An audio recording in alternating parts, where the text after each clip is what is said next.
Non, je voudrais parler des traitements des traitements et du vaccin. Lancement d'un essai clinique en France, j'ai vu. Un essai clinique. Alors, expliquez-nous ce que c'est. Alors, actuellement, étant donné qu'on a les essais cliniques, c'est en fait des molécules. On va partir sur des molécules que l'on connaît aujourd'hui, qui sont utilisées contre d'autres virus. Pour aller plus vite, en fin de compte, c'est des molécules qui vont déjà avoir l'AMM, qui ont déjà le droit d'être utilisées en France. Voilà. On va vérifier si ces molécules, parce qu'on a remarqué telle et telle chose, si ces molécules ont un effet contre ce virus. Donc quand on fait un essai clinique, on va prendre des personnes atteintes de cette maladie. Certaines personnes, alors ça dépend des études cliniques, mais certaines personnes vont être traitées avec cette nouvelle molécule, d'autres non, de telle manière à comparer, en fin de compte, si cette molécule a un effet thérapeutique sur ces personnes, sur cette maladie. Alors, si cette molécule a un effet thérapeutique, immédiatement, on applique le traitement. Et voilà, parce qu'elle a déjà l'AMM, parce qu'elle a déjà les autorisations. Et ça permet d'aller plus vite, tout à fait. Et ça permet d'aller plus vite. C'est la réutilisation de molécules qui sont déjà connues. Alors, que faites-vous en ce moment à l'Institut Pasteur? Quel est l'axe de vos recherches, de vos travaux? Alors, tout d'abord, il y a eu un gros travail de recherche et développement sur tout ce qui était détection, capacité de détection de ce virus. Donc là, c'est le Centre national de référence qui a travaillé là-dessus. Après, vous avez les équipes, et donc c'est actuel. C'est-à-dire qu'à partir du moment où on a isolé le virus, on avait matière pour pouvoir travailler. Donc il y a des équipes qui vont travailler. À l'Institut Pasteur, vous avez isolé le virus. On a isolé le virus. Vous l'avez dans un... Comment ça... Concrètement concrètement, alors déjà, on l'isole dans un laboratoire de niveau sécurité supplémentaire que ce que l'on fait pour détecter, donc ce qu'on appelle des laboratoires de type P3.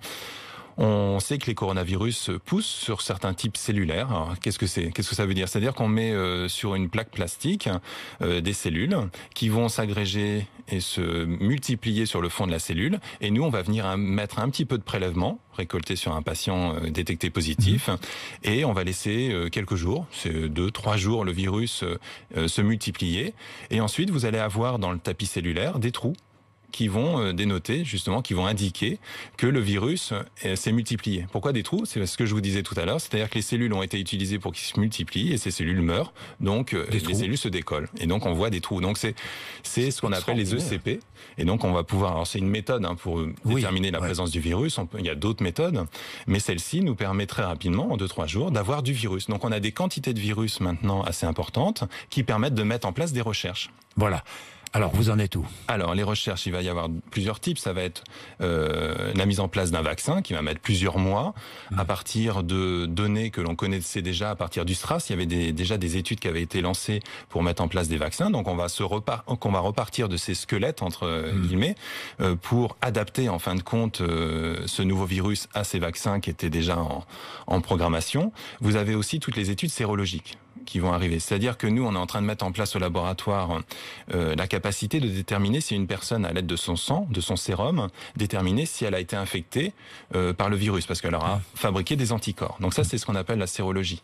Cette sérologie va permettre ensuite de vérifier, dans un panel plus grand de la population, si des personnes qui n'ont pas déclaré une maladie, mais ont été pourtant porteuses. Donc tout ça, ça va être des connaissances qu'on va pouvoir apporter et dire, en effet, ce virus, dans la population, il y avait une grande partie de la population qui était asymptomatique et qui pourtant était infecté par ce virus. Est-il vrai que vous utilisez actuellement un vaccin contre la rougeole pour préparer un futur vaccin? C'est pas un vaccin contre la rougeole, c'est-à-dire qu'on utilise J'ai lu ça.